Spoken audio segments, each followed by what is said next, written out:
Sustainable and Organic Agriculture. My name is Mariko Yamada. I have the great privilege of representing the 8th Assembly District here in the California Legislature. Yolo and Solano counties, very fiercely and proudly known as a very strong agricultural heritage area in California. And I want to, again, thank everyone for attending today. And just a couple of housekeeping items. I did want to thank especially Arturo Salisis, who is seated to my right here, who has worked very diligently on putting all of this together for us today. I also want to give a shout out to my Chief of Staff, who I know is hopefully watching us, who also worked very hard to help us organize today, and to all of you who have taken time this afternoon to join us for this, what I call a foundational hearing, describing what the state of organic and sustainable agriculture is here in California.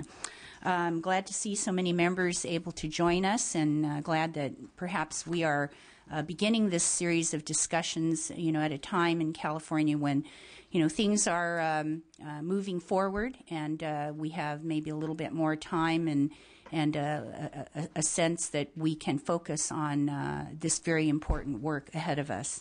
As we know, California is the leader in the nation in terms of agriculture. We're very proud of that.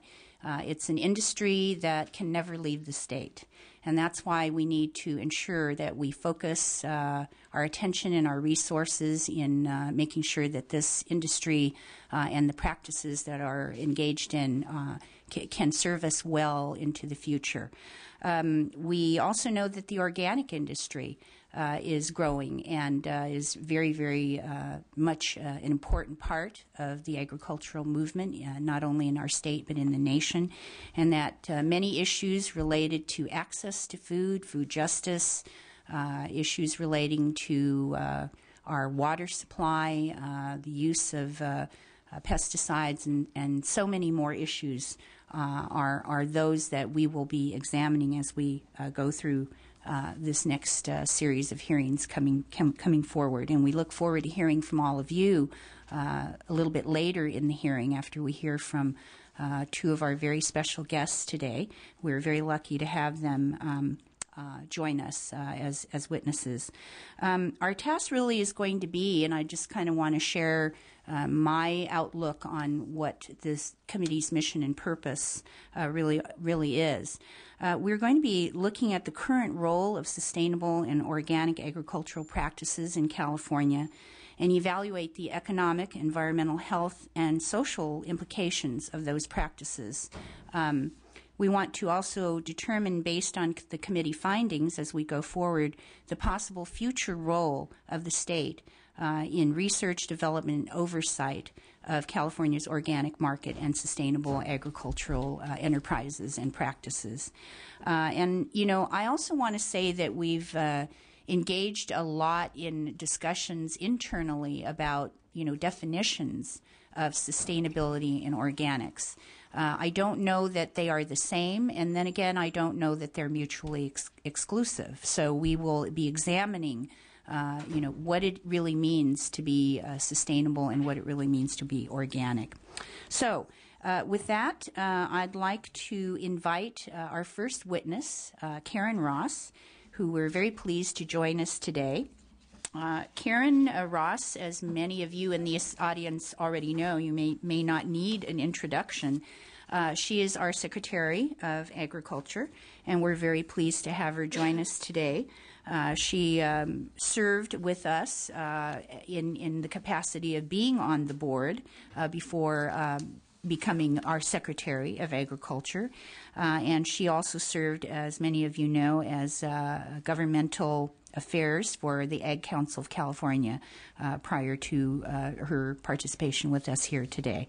So with that, we would like to invite you to begin with giving us a description of what's the state of organic organic programs here at the state and national level, and I will certainly also turn to my colleagues throughout the hearing for any additional remarks. Thank you. Great. Thanks for having me here today. And Rick Jensen is here. He is our Division Director for Inspection Services, which houses the organic program. So I'm I'm going to turn over a lot of the technical issues to Rick, but I really wanted to have this opportunity to engage with you in a brief conversation.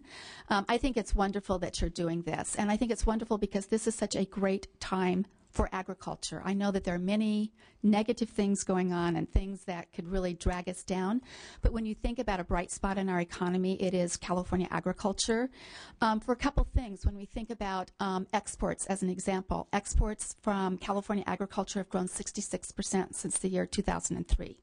So we know that we're a major player in supplying the world market as well as key to feeding people here in this state and across the country because so many of our fruits and vegetables, tree nuts, lean meat proteins, dairy proteins come from California. 1/5 of the milk that's consumed across the country, if you've had a glass of milk, 1/5 of that came from California. If you've had a salad today, at least half of the ingredients came from California. So it's something to be very proud about because of this economic contribution, but also what it means to our culture and our landscape. There's a couple trends going on right now that I just wanted to start with today. One is that there is a very, very exciting trend going on right now of people really taking this renewed interest in their food, where it came from, the place, how it's produced, the practices, and who grew it, the person. And that to me is a very exciting thing because as my good friend Paul Mueller, who's here, I'm going to borrow a quote from him, says anything that we can do to reduce the distance between the farmer and the consumer is a positive thing. We've had such an efficient, robust, silent food system in place for so long, many people are no longer connected to the farm. They're not aware of where their food comes from, which is really a shame in this state where we grow the things that are healthiest for you, the fruits and the vegetables and the lean proteins that actually can reduce or even eliminate chronic diseases. So making sure that all of our people have access to what we grow in this state should be first and foremost a goal of ours. It is a goal of AgVision that every Californian has access to healthy California-grown products, but it's also a shared goal that we have with our Health and Human Services in a new document called Health in All Policies, which is every Californian, whether it's in their neighborhood, at their workplace, or in their school, has access to healthy California-grown food. So that sets the stage of what's going on here and the interest in local regional food systems. At the same time, we know that we have to continue growing food for what today is 37 million Californians, that will soon be 50 million Californians, and furthermore, what's happening on a global basis. Every day, 220,000 people are born into our world population. In 35 short years, we'll have between 9 to 10 billion people to feed. They are estimating that we must at least double, if not triple, food production to feed all of those people. We know that today, almost 1 billion people a day go to bed without adequate food. We also know that there are fast-growing middle-class economies that are emerging in China and India, for example.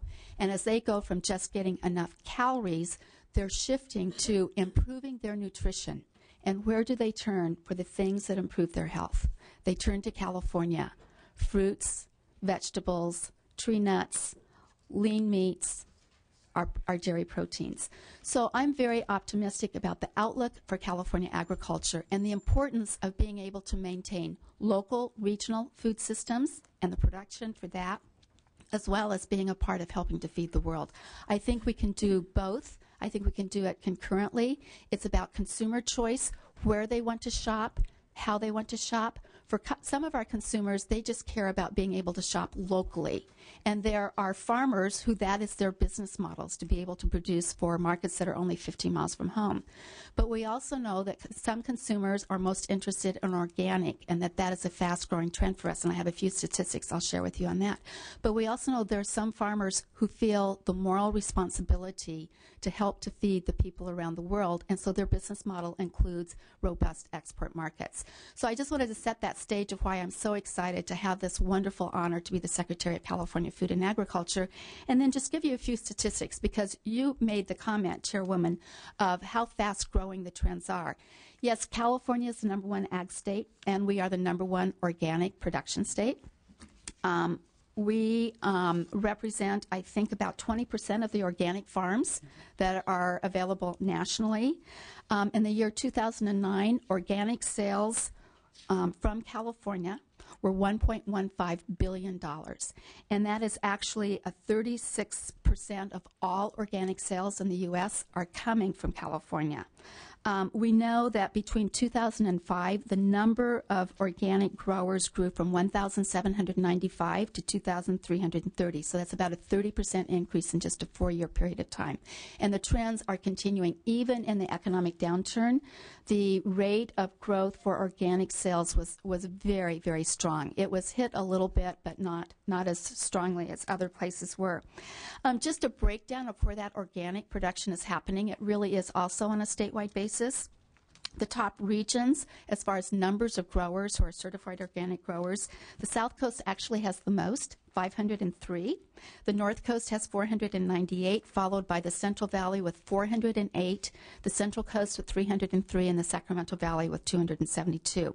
What's interesting is that while we have the most organic growers in the South Coast region, it's actually the smallest footprint with only 34,012 acres. But I do want to comment that places like San Diego County are really committed to keeping all of their small growers in place. They really want to have a local food system, and so it's a very important part of what they're doing when they look at land and water policy. On the flip side of that, this also follows the pattern of agriculture generally. In the San Joaquin Valley, it has about 100 fewer growers, but it has 155,486 acres in acreage. So that follows the general trend in markets. We also know that about 83% of the organic sales are going through wholesale channels, and only about 7% are going direct to consumer. But for me, the thing I get most excited about are those opportunities to market directly to consumers, whether it's at the farmers markets or a CSA box or other direct-to-consumer opportunities. I don't want to dwell too long on a lot of statistics, but there's a couple things to think about. The work that Rick and I are engaged in is ensuring the integrity of all these markets, whether it is the export market, that it's labeled the way it's supposed to be and that the consumer's getting what they're expecting, or it's the organic market, or it's the local market with the farmers markets. We're about ensuring that the consumer's getting what they expected and that the integrity of these programs is there, because the fastest way for all of us to lose our markets is to have that integrity broken, to lose that trust with this consumer. We are at a renaissance where we are reconnecting with our consumers, so maintaining that trust is probably one of the most important things that we can do, regardless of what our production systems are, but especially with this organic market as it continues to grow and flourish and really could lead into double digits of growth. We want to make sure we do all of that. The reason I can't give you as many statistics, and you commented on this, on sustainable agriculture, is that it's not a certification. And I know that Dr. Cliff Omart is here. He's with Sure Harvest, which I've had a lot of experience with. You know, a lot of people spend a lot of time talking about the definition of sustainability. I'm just a farm girl from western Nebraska, but we always talked about the most important responsibility we had on the farm is to leave the land better, to make sure that future generations were able to live that we have been able to. And I think that's a wonderful way to think about sustainability. There's a couple of really exciting things going on. There are formal programs like what the wine industry has done with their sustainable wine growing program. The almond industry is undertaking a similar effort. Sure Harvest is working with 14 individual commodity groups in doing that. But then on a specialty crop basis, there's also a new development with the Stewardship Index for specialty crops, which isn't about setting a criteria, but a benchmark for a way to measure sustainability and to take a look at water conservation, energy conservation, how we're using pesticides, how we're treating our employees. So this is a huge trend. It is not a momentary thing. I think it is just the evolution and the adaptability of California agriculture that we continue to grow more, oftentimes with less resources, water. We know we're losing ag land. But there's a lot of positive things going on, and I really encourage you at this time to think seriously about the next Farm Bill and how California can weigh in on the things that we need, which are research, technical assistance, maintaining the NRCS conservation programs. There are dedicated programs that are truly, truly effective tools, in addition to things like cost sharing for the cost of going through certification. I know I've spent more time talking. The staff is probably dying back behind me. But I want to turn it over to Rick because he can do a really good explanation for you of how the organic program works in particular. And especially there's some confusion about how we are the same, different, duplicate or don't duplicate with the national program. So Rick's going to do all of that for you, and I'm happy to answer any questions you might have later. Thank you very much. And Thank you. I did want to just take a moment to congratulate this committee because the entire select committee is here. So I think that is an achievement in itself, and I really appreciate, yes. Obviously, a lot of interest in the subject matter. Absolutely. I very much appreciate all of you being here and participating in this very important subject Do you matter. want to hold questions, or can I ask the Secretary questions? I think if you'd like to ask questions now, that would be fine. I didn't give you guys an opportunity to give opening remarks. Well, I'll try, all of us I'll are try here. not to make these opening remarks and make them a question. But coming from a region where we've seen a lot of growth in the industry, I have a perception, and I think you share this, but I want to know your perspective, that this is part of the organic is part of a larger value-added revitalization of California agriculture, where in order to compete around the world, like many other things, farmers have tried to figure out how to lead in providing really premium, high-quality products. That was working really well when the economy was expanding and people were feeling optimistic. What is your perception? I mean, I hear, for example, in the dairy industry that part of the struggles they've had has had to do with the number of people who went to organic, and then in the recession, some percentage of milk buyers who were buying organic pulled back, right, just for cost reasons. What's your perception of how the growth that is shown here through 2009 might have been affected in terms of market share overall, as in light of that earlier comment about that value-added premium product that it was helping to fuel California agriculture? Right. And actually, the trend is still very positive. There have been some cutbacks, but it's a market-driven thing.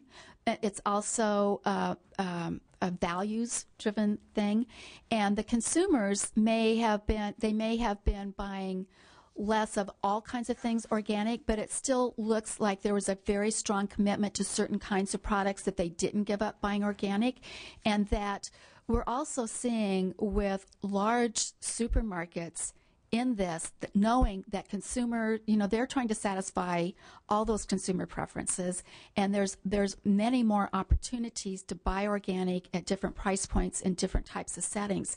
So I still see many, many positive trends for continuing down this path. I think it's very interesting, and just using the wine grapes as an example, we introduced that program. We spent 2.5 years when wine grape prices were really, really great, and about the year we introduced it, the prices fell out, and we still had significant participation.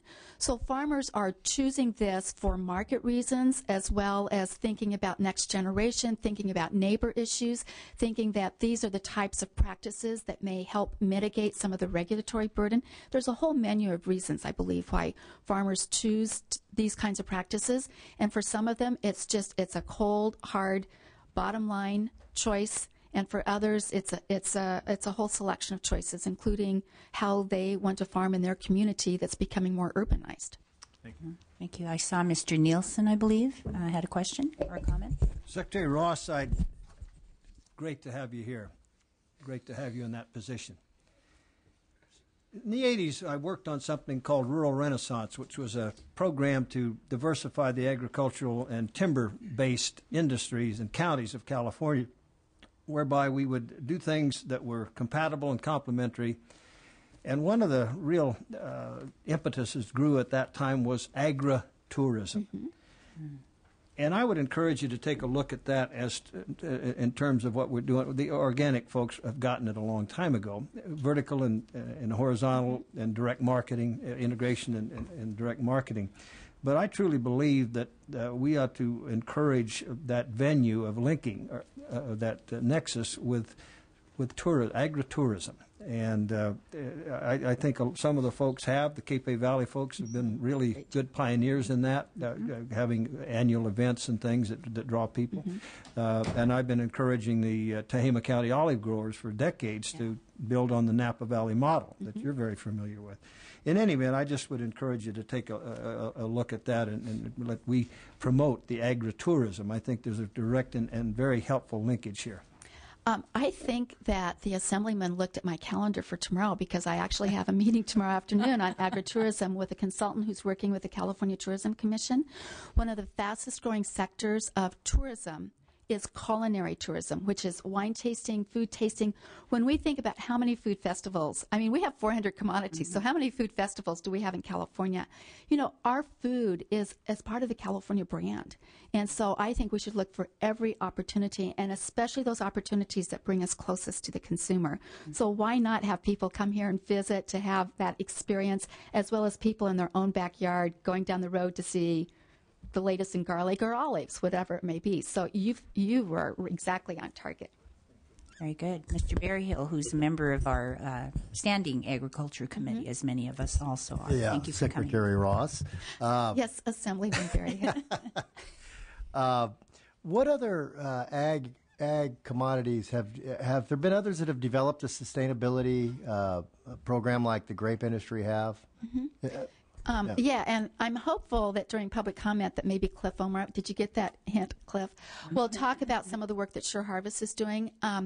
Almonds have been working on their program for the last couple of years and have started to roll out chapters. I know that avocados have been evaluating a similar type of program, but they also have gotten some grants to work with 14 different commodities. I think they're mostly in the tree fruit industry, but I'm not positive about that.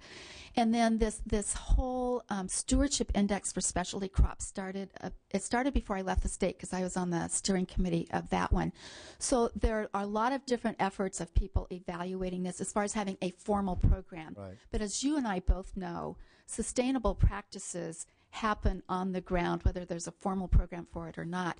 And this is where some of the cutbacks at the university have been really sad to take, because a lot of these programs started with very small grants through the SARET program, the Sustainable Ag program, for the BIOS program, and I know that's how wine grapes got started and several other commodities. And it doesn't take very much in a grant to leverage a whole commodity like how wine grapes got started.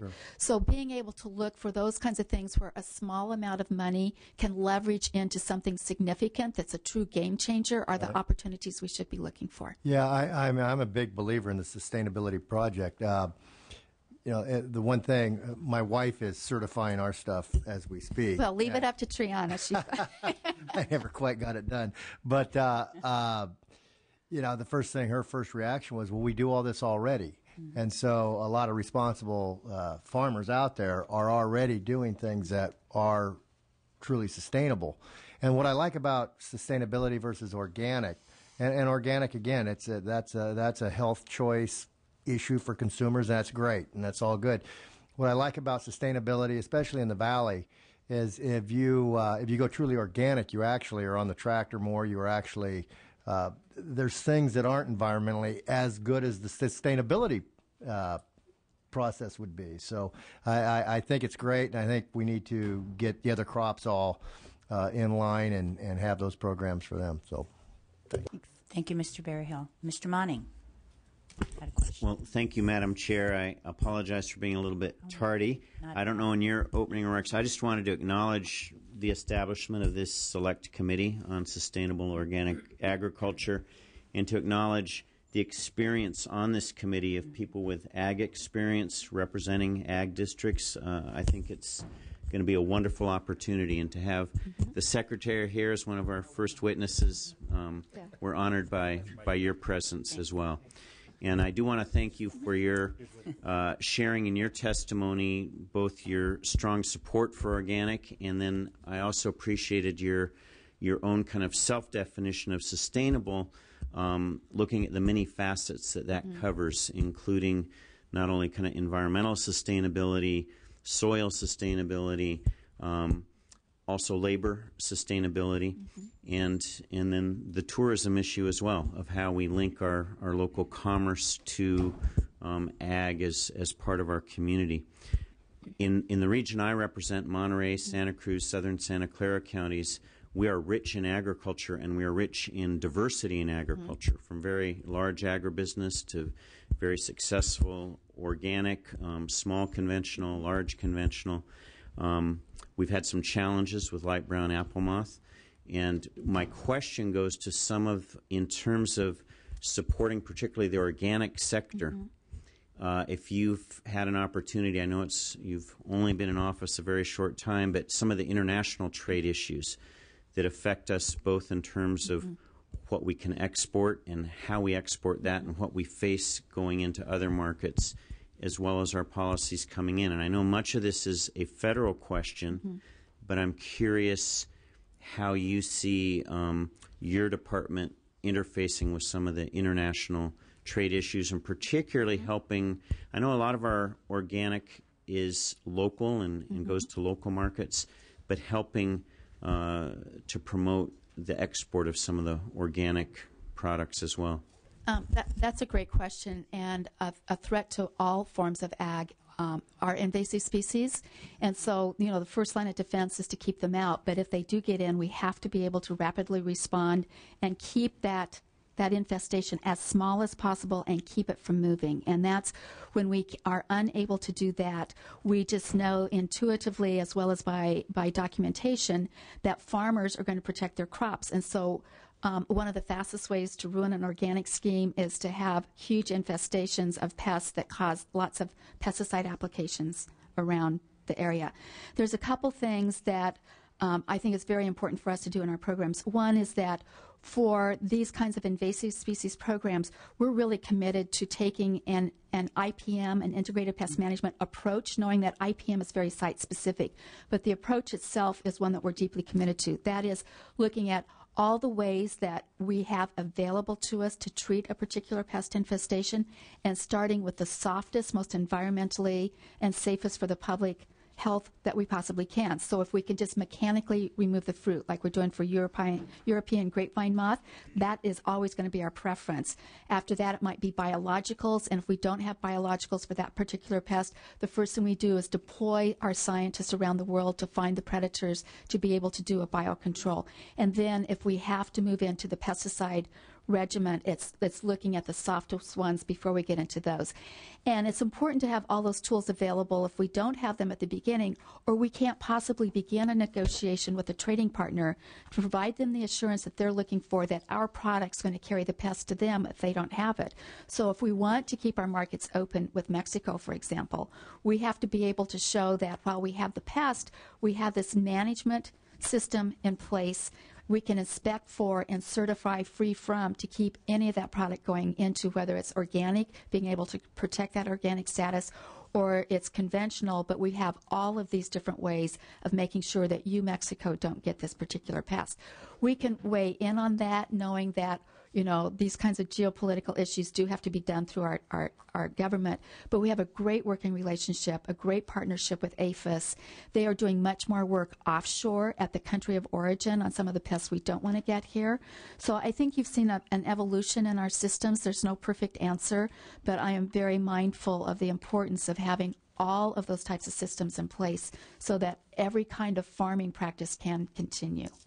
Thank you. And again, I appreciate your being here. I have lots of questions, but in the interest of others who also do, I'm going to curtail my questioning for right now. Thank you very much. Well, thank you. I appreciate all the interest that's being expressed. Any other members wish to ask a question before I just wanted to add, I called her as soon as I knew she'd been appointed.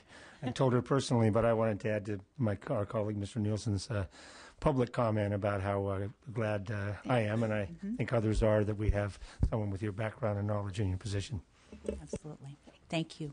All right. Well, now let's have our second witness share your knowledge with us. Yeah, thank you, and I'm happy to be here. Secretary is always difficult to follow.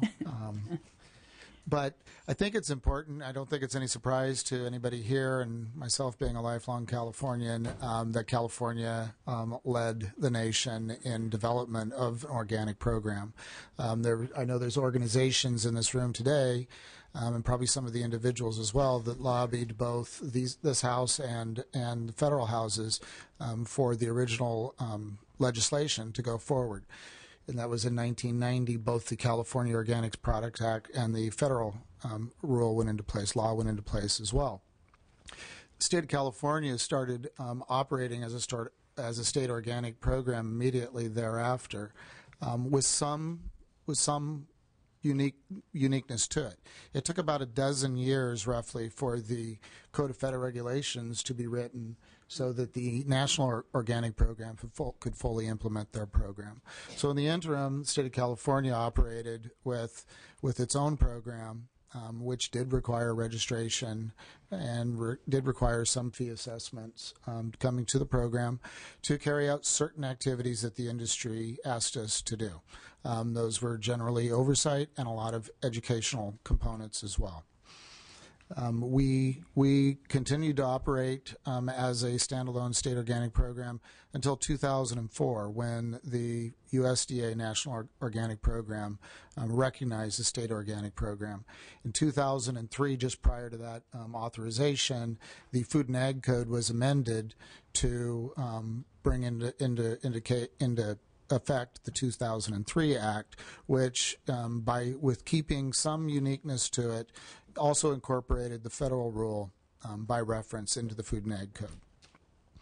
So those specific differences are the registration of any entity or person that is selling product making an organic claim. Mm-hmm. The federal rule allows for or requires certification of organic operations, but there's an exemption for at $5,000. So for those entities or individuals selling less than $5,000 a year, they need not be certified. In California, all entities, including those, must register with the state. And that is what we do. We do not certify operations. We don't certify organic processes. We're an enforcement program. When we receive that designation from the NOP, we we are the NOP in the state of California. And we do that at their request. The one thing that we do not do, that the USDA maintains, is accreditation of the certifying agencies. The state of California has no role in that activity. All other activities that the NOP would carry out throughout the rest of the country, the state of California, CDFA, carries out. That's appeals, complaint investigations, etc. The uniqueness about the registration program provides for some resources to have a proactive program in terms of spot inspections. We have always had a spot inspection program that is not driven just from a complaint basis. We have always had a market surveillance program where we can just randomly pull samples as well, looking for residues. And then, of course, the registration portion. Beginning probably in 2006, 2007, the program recognized a significant need for reevaluation. That need for reevaluation was clearly demonstrated by the industry as well. Let me back up just one moment, if I may. Sure. Prior to the 2003 California law, the new act going into place, because of the impending federal rule, the state of California conducted listening sessions throughout the state to engage stakeholders to determine whether or not there was a need to continue with California law while there was a federal law in place.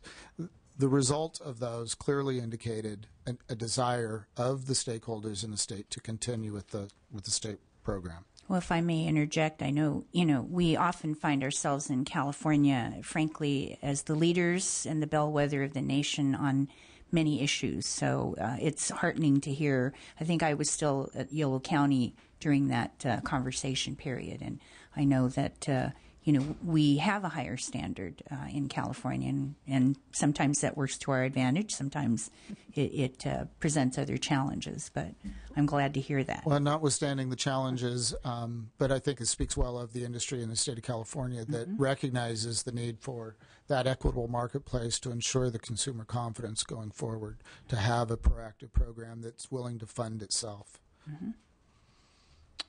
Well, I know that my colleague, Ms. Ma, who doesn't have too much farmland in her district, but is the source of much of the revenue that is generated by the purchase of organic and sustainable products. So we have a great balance here, and I know that she's also been working on some of the issues about ensuring that the products that are being marketed at our farmers markets are available through different outlets is truly what it says it is. So I think that's a little bit of what you were also covering.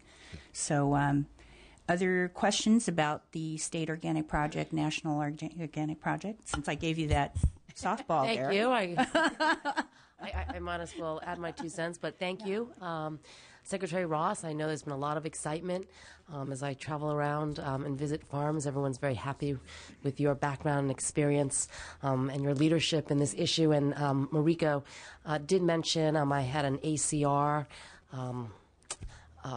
basically asking Californians to eat California-grown products on Sundays. And one of my colleagues on the floor said, well, why Sundays? Well, we like it 6 days a week, but, we figure if, we start with one day, raise the awareness, and Sundays is when most of the farmers markets are happening. And so I do have a lot in San Francisco and trying to help promote those, but also the labeling is important. And I didn't realize when I go to the store, now I'm looking at all the labels, and even tomatoes, for example, come from, 6 or 7 different countries and states. And so just asking people just to take that extra time or ask the grocer, where these products come from. So I think it'll make a huge difference in keeping agriculture sustainable here. So again, welcome, and thank you, Assemblymember Mariko Yamada, for your leadership on this select committee. Well, thank you. Mr. Alejo. Thank you.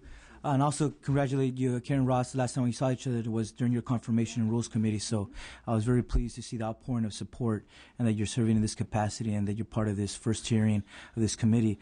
As you know, I represent the very rich Salinas Valley, the Pajaro Valleys, San Juan Valleys out in the Monterey Bay area, right next to Bill Manning.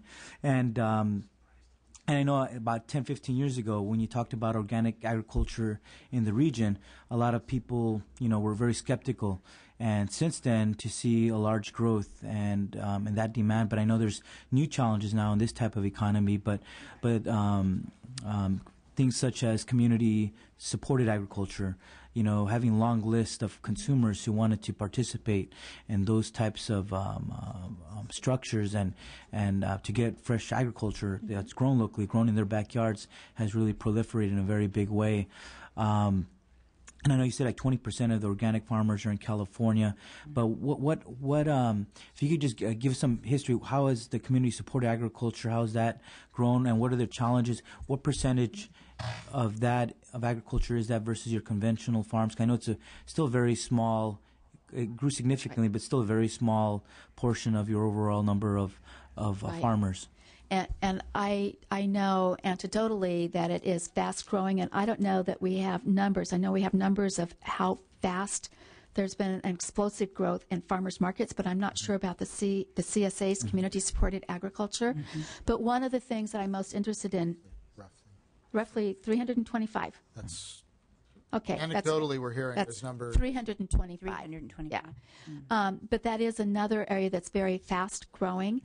Some of the issues that we're starting to see and that I'm very interested in bringing together all the stakeholders to have discussions about is as we have these direct-to-consumer opportunities, including young people getting in on just a couple of acres because their whole business model is to market to chefs, and chefs love nothing better than to go to the back door, buy what's fresh that day, write it up for the menu. But there's a clash with some of our county ordinances on food safety issues, and no one wants to sacrifice food safety in this. And so I think it's really doing that good risk assessment of making sure that the practices, the good agricultural practices are in place, and that we've found a way to balance food safety with those wonderful opportunities for direct-to-consumer, and that's one that I see is on a slight collision path, and it's something that I'm very interested in providing some leadership and some of our technical expertise at the department to make sure that we don't put up unintended market barriers, but that we're also not completely sacrificing food safety in the process.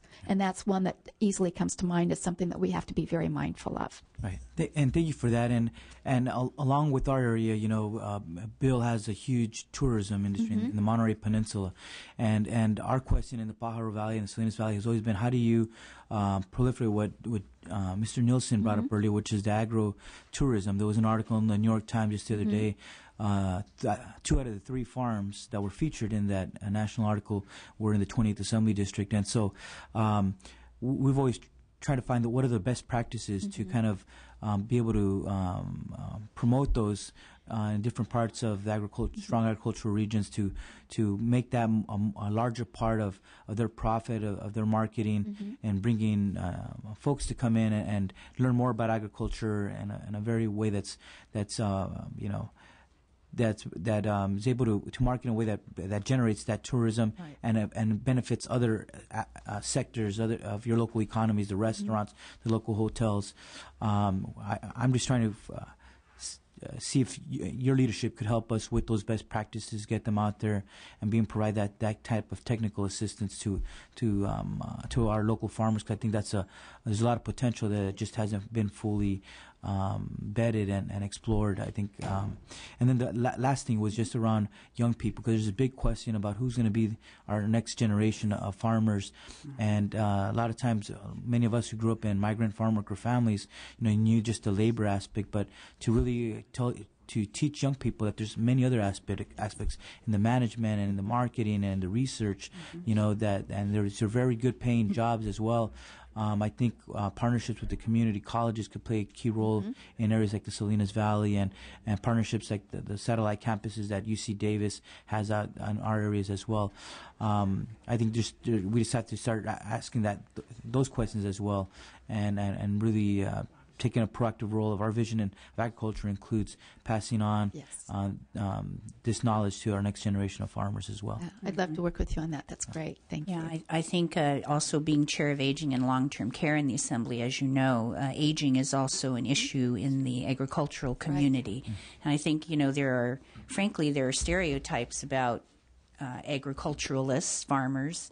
We know that there are terms that are used sometimes for the farming community that are just as pejorative as any other group that is sometimes subjected to those kinds of stereotypes. We know that farmers and agriculturalists are scientists. They understand, land use, water, all the different principles of stewardship. They have to be business people and so forth. So there's a great complexity of subjects that I think this committee, I'm looking very much forward to examining a lot of different aspects of what sustainable and organic really speak to, that maybe we can't always do in our regular agriculture community or committee. Yeah, I just think that's great. I mean, it's really, we have this opportunity. It's reintroducing agriculture to the people and making it alive and exciting, that it's not about legacies. It's about a very exciting, bright future. And I'm especially interested in working with you on the next generation and the opportunities that are there, that it's not just one thing in ag. There's so many very complex, very hard work, job opportunities. Yeah. Very I just really commend you, and I thank you so much for letting me be a part of your first hearing. Thank you very much to you both. Any other questions or comments? Oh, well, Mr. Allen, yes, I think is the only one that we haven't heard from. Yes. So please, my neighbor, the 7th Assembly District. Yes, Napa Sonoma, part of Solano. And welcome to both of you, and thank you for your testimony. There is so much positive happening in agriculture, but as I was sitting listening to the testimony, it's only a few weeks after we adopted a budget. And I know that I was on the Budget Committee. I was not happy with doing away with the Williamson Act protections in terms of the funding. And there's been a collapse in the support for these the county and district fairs, which do a lot of education and community support for agriculture. So I was wondering what your thoughts were regarding what we can do in those areas. I mean, we've been talking about the positives, but maybe talking about the challenges would be good as well. Sure. So I'd be interested in your thoughts. That's important. I have created a consortium process for fairs. One of the things we're very interested in, the governor's asked me specifically to take a look at whether it's wise to put the fairgrounds themselves up for sale. So that's one of the things, but mostly what he was interested in is a comprehensive recommendation of the future of fairs. So I have a very talented committee that's working with us, and we've partnered with DGS so that we can provide before the end of this year recommendations for moving forward with regard to the property, the land itself, and then also governance and process issues, that if we are no longer providing general fund support to the fairs, what can we do to allow them to be more entrepreneurial so that they can do more local buying, that they're not having to do reports back to us, that we lessen our oversight because we're not providing them funds. We may continue with our property being for their use because that's part of our emergency response network, but very interested in really unleashing them so that those communities can rally around their fair, and if their fair has community relevance, it will be successful. What I'm most worried about, and I'm sure many of you from more sparsely populated areas also think about, is that many of our larger fairs from population bases that draw good attendance and have good reserves, we're less reliant, much less reliant on that general fund support than some of the small fairs in sparsely populated areas. And we're already working with some of them that are consolidating some of their management so that they continue to provide as many activities, but consolidating management, working with creating a nonprofit that will let them be free to do some of their purchasing outside of, all the confines of state government. So we've just started that process. Our next meeting is actually next Friday. But I'm pretty excited that the communities themselves are already thinking this through, and if we can have an appropriate balance of you have the ground to operate on, but we're not going to tell you how to operate and require these kinds of things as far as oversight, I think we can get to a point where we have those opportunities. And one of the things I'm especially committed to is that we think about this next generation of doing the education that involves the nutrition part of it and the youth part of it, the ag literacy part of it, that is just embedded in each one of these fairs, but that they're also thinking about how do we use this asset year-round with many, many other opportunities. I know you're working on one such thing like that, but the response has been very positive from the communities themselves. Really want these to survive, and that's how they will work. Very good. Fiona? Yeah, I just wanted to add, as you know, Director Ross, I put in a request to the Little Hoover Commission to study the state fairgrounds and how we can better utilize these properties so that we don't have to sell them or in a pinch, put certain ones up and have these fights here. They're going to review the request in August, and if the committee approves it, it'll probably take a 9-month process for them to come and issue the report. In addition, they wanted to expand the scope to include all of the state properties. I guess we've got certain properties that some of us don't know much about, so they would also like to do that. So I think the report's going to be not only the fairgrounds, but just other state properties as well. Okay. Thank you. Well, thank you to both of you for joining us. And, I do want to certainly make a note of the Williamson Act, the real tragedy that it has not been funded again. It's been working very well since 1965, and appreciate Mr. Nielsen's work, especially this year, but all of us. I think all of us on this panel are allies and advocates for agricultural efforts, and so hopefully we can all count on each other to ensure that the land use discussion and conservation issues are well addressed going into the future. Thank you. So thank you very much. Thank you for those good questions. So now we are going to invite our second witness to come forward. Very proud to say that I have the privilege also of representing him as a constituent of mine in Winters, and so we like to lay claim when we can to all of the richness that is here right nearby the state capitol. I want to thank Craig McNamara, who is joining us today, the president of the State Board of Food and Agriculture, and certainly someone who has distinguished himself for many years prior to this position. We're just delighted that you're so close to us and also here with us today. We're going to ask you to speak to us and the committee members about sustaining California agriculture and what what's facing us as we are trying to navigate some of these very, frankly, some very daunting and treacherous challenges ahead. So welcome. Well, thank you, Madam Chair, and it's a pleasure to be here with your Select Committee, especially on your inaugural meeting. I'm very honored to be here. And as you said, I'm from the great city of Winters in Solano. You know, we share Winters with Yolo and Solano, but it's a privilege to be here. And I was asked to discuss the practices that we're using in California agriculture that are economically, environmentally, and socially viable. And so what I thought I would do is share with you some of the practices that we use on our farming operation and use it as a microcosm. And I realize we've got some very dear friends here, Paul Muller and Jenny Lester and Paul Underhill, who could equally be up here talking about sustainability and organics in the state of California. But I thought we might first of all look at the state of the state. As the Secretary mentioned, we are a bountiful state, relying approximately on 82,000 farms and farmers to produce the bounty that we do. We have about 2,300 certified organic farms on roughly 486 acres.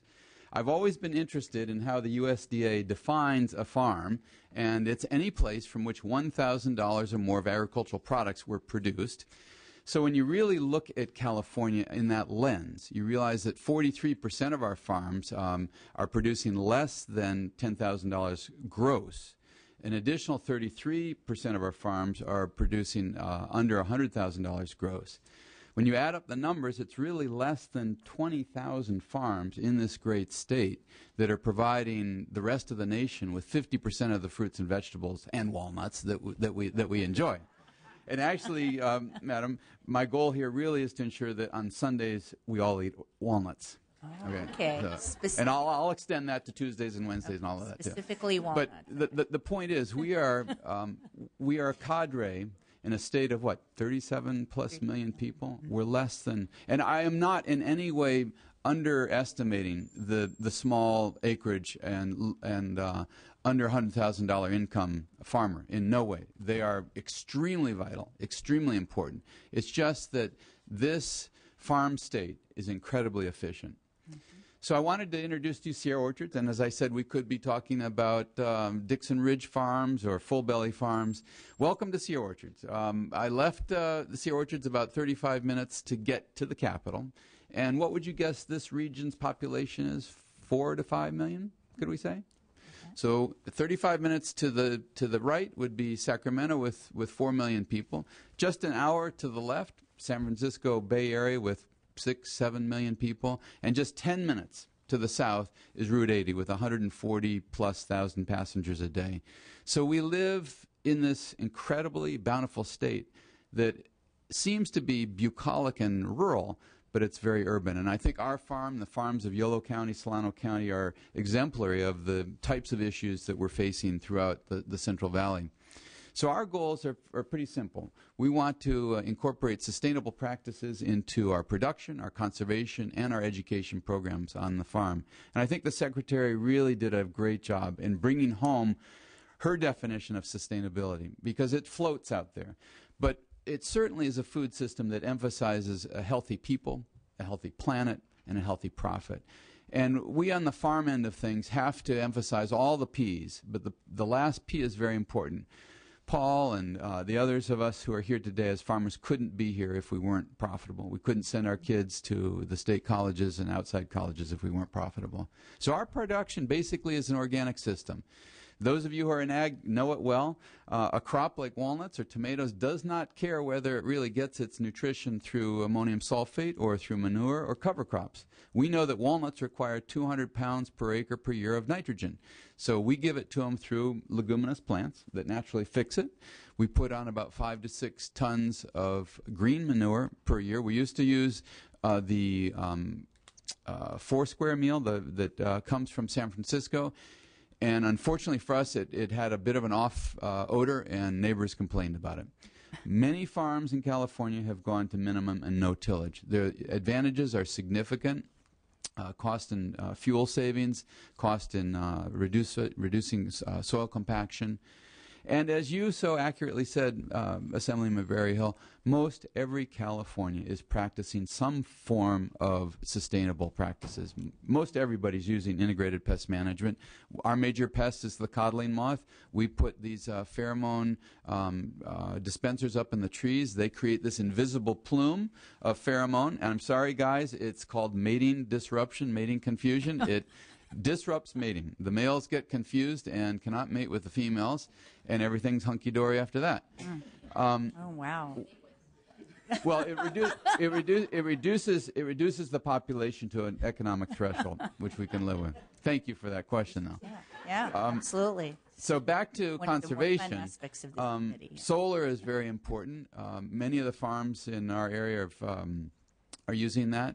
Watershed enhancement, one of the things that's very important is native pollinators. What are we doing on our farms, sediment traps, etc. We try to do most of our irrigation through buried drip. For us, it's the most efficient, economical way to get water to the plant.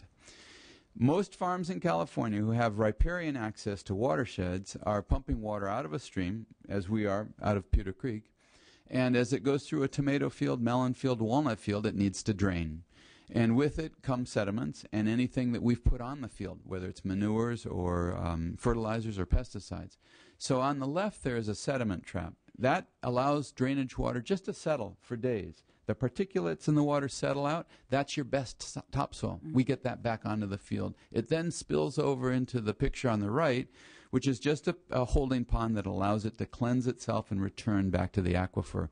We are sending no water back into our watersheds. Every water that comes naturally through the wintertime or through seasonal use is trapped on the farm. As I mentioned, native pollinators, I don't need to express to you how important the issue with bee colony collapse disorder is. Anything that we can do as farmers to ensure that we have habitat on our farms. Who remembers that famous quote from Secretary of Agriculture back in the 70s? We need to farm from fence post to fence post and roadway to roadway. That was a time when we needed to maximize our grain production in the nation. But what we did was we eliminated our biodiversity at a critical moment, and we need to get that back. I mentioned solar energy. Our watersheds are incredibly important to us. This happens to be the Pewter Creek watershed, and what we've done is artificially put in boulders to create a W here. Actually makes a shape of a W. The fact is that it aerates the stream. We've learned that a shaded, cooler, narrower, aerated stream brings the fish back. And we have coho salmon within about 2 miles of this spot now. Invasive species. They were brought in for ostensibly good reasons. The eucalyptus was supposed to be great railroad ties. It didn't work out. Arundo on the left is fake bamboo, was supposed to be a good creek bank stabilizer. They are very invasive, and we're working diligently on the farm to remove them. When we do, you can see that we get the oaks, the cottonwoods coming back. We lay the large timbers of eucalyptus back in the stream bed and backfill with native gravel, once again to narrow the stream channel and create a better fishery. One of the things that has been most important to me in my farming career is education. I feel so strongly that if we're not successful in educating this next generation that you spoke about, that we may not have agriculture, Madam Chair. You said we can't afford to lose agriculture in the state of California. You're absolutely correct, but how are we going to do that? We started a program called the Center for Land-Based Learning 15 years ago to teach this next generation to become good stewards of the environment. Not organic necessarily, but to know how to vote, to be informed when they do become community leaders. And so these are students that join us from September through May. The program runs from Redding down to San Diego.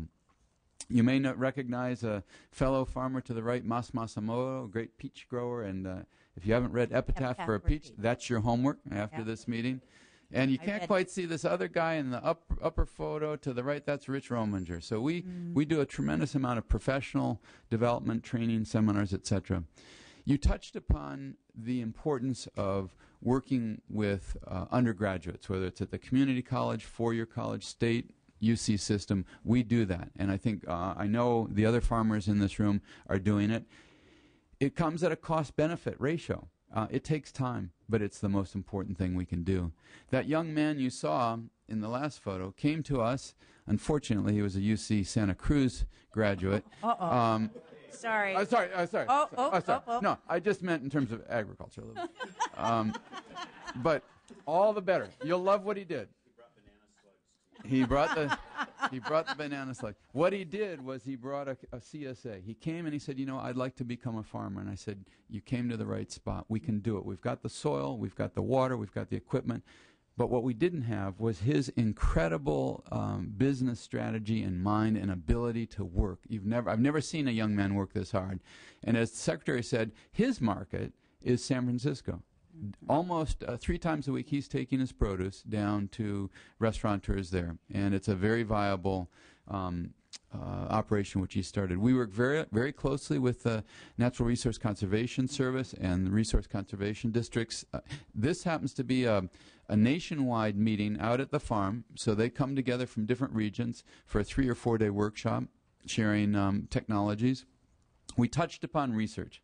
And we know how difficult our budget situation is. We're cutting the universities. We're cutting research.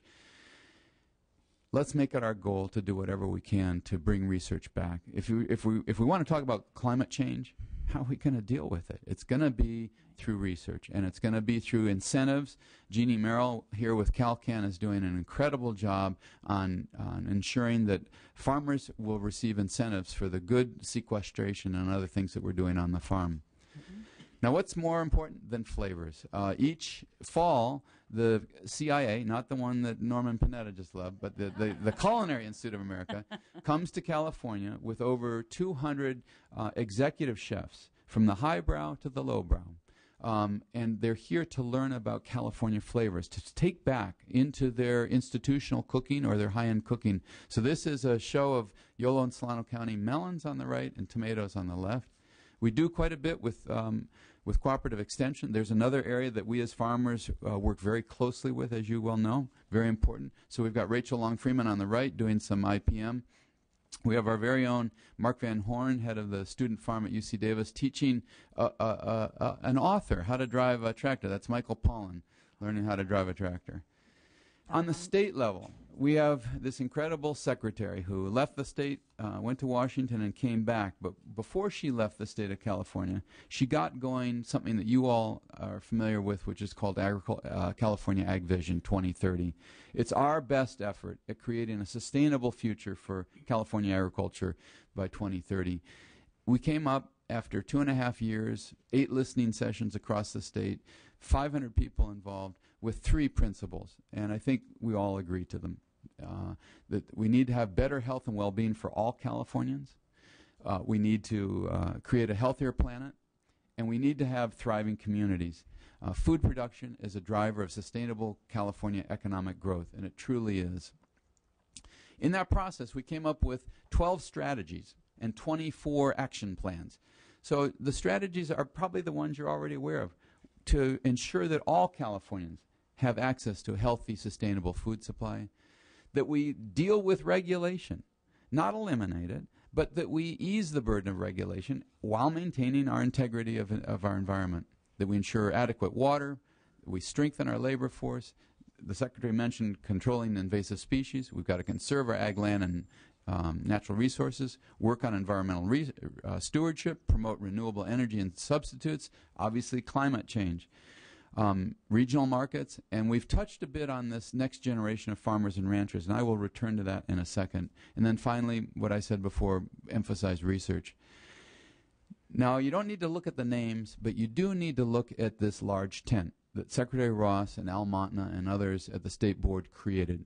It goes from American Farmland Trust, who is our facilitator, our convener, to the California Grape and Tree Fruit League, Sustainable Conservation, California Cattlemen's, Roots of Change, Bank of America, Environmental Defense Fund, California Rice, Dairy, Farm Bureau, on and on and on. This is a large tent. We had something that we called being an honest broker. We didn't always agree, but we agreed that we'd be honest and we'd listen to each other. And from that, we've created quite a remarkable plan. We touched a little bit on the need for new farmers in California. Karen Ross just left, a Secretary of the United States, USDA, who says we need 100,000 new farmers a year. Where are they going to come from? If you look at those statistics, it's not a pretty picture that 70% of farmland will change hands in 20 years. 88% of farm landlords are non-farmers, and 90% of farmers do not have an exit strategy. In the next decade or two, a tremendous amount of wealth is going to pass, and we better be prepared for it. So that was number 11 on our strategies for the Ag Vision Plan, and it's one that I've taken to heart. At the Center for Land-Based Learning, we were successful in writing a grant, and we've started a training center for beginning farmers. Now notice we didn't say young farmers, beginning farmers. It's amazing. Yes, some of the new ones will be like Toby Hastings, 26 years old, but many of them might be retirees. And they're not going to be necessarily walnut growers like myself. They may be urban edge, rooftop growers. It's going to take all sorts of us to fill this need. Look at our own region here. This is Sacramento. Farm gate value, and by that, you know, that's when I sell walnut that hasn't been shelled, farm gate value is $1.6 billion. The multiplier effect brings it up to $3.3 billion. 21,000 jobs just in this, 4 or 5 county area. And look at where the jobs are. In production, that's the farming, about 7,600, over 9,000 in support, processing, and then distribution. So we really have an opportunity to create new opportunities, both locally and nationally. Interesting, we hear this local food issue, and I'm not going to weigh in on it, but I think it's pretty good. But if we want to source 50% of our foods locally, and now these figures are more vegetable and nuts and things, not excluding meat, we're going to need 160,000 acres. If we want 50% of our food in this region to come locally, that's the acreage we're going to need. It's a lot of acreage, and we have to accommodate growth, industry, commerce, etc. So it's a competitive world out there. Mm-hmm. Now here, this could be any Central Valley town. It just happens to be Davis. You would. I did. Well, I wanted to bring it home. That's okay. I was there okay. during this. Now this is referendum. This is not a negative comment at all. Please. All of our valley towns are built on the best land, mm-hmm. and as we grow onto the best land. Mm-hmm. So this happens to be on the northeast section of Davis, and the city of Davis very appropriately put a buffer around it, as you can see, and the developer of this community decided to put in as open space a golf course, very, very, very lovely golf course. I think in the future we may need to look at this model. When A.G. Kawamura was Secretary of Agriculture, I had the opportunity to travel to Cuba with him, and this particular residential enclave housed 100,000 people in apartment buildings. Mm. And when the economy collapsed in 1990 in Cuba, they had to take every square inch of land and every square inch of ingenuity and turn it into food. And they did. This now employs 150 people. It's about a 11-hectare acre right in the middle of the circle of buildings. It's a cooperative. They provide most of their fresh vegetables and fruits. They have meat and animals there in stalls around the area. This could be Detroit. This could be Sacramento. This could be L.A. This could be Washington, D.C. I think it's an appropriate model for us to consider, and one that we probably will need to in the future. I think we should do an investigative delegation. To Havana? I just got an email. Ready to organize a trip? You're asking the one that usually doesn't go on these kinds of study trips? So in conclusion, yes. I have a closer place for you to go before you go to Cuba. Absolutely. Go visit, yes. Please come visit us. We're 35 minutes away. You have a standing invitation. The State Board of Food and Agriculture will be meeting out at the farm for our September meeting. By the way, those meetings are all public. Love to have you come by. Mm-hmm. We have a very interesting one coming up next Wednesday dealing with animal welfare. Which I think will be a very important subject for us to cover very seriously in California. And once again, thank you for your leadership, all of you. It's a pleasure to be here on your first hearing. And if I can do anything to assist you, please count on us. Thank you. And like I said, there's all this room is a resource. Absolutely. Thank you very much for, first of all, for being here and your generous remarks, not only about the Center for Land-Based Learning, but including all of the wonderful people who are hard at work every day to ensure, that agriculture is sustained in California. I want to make one comment before turning to Assemblymember Ma.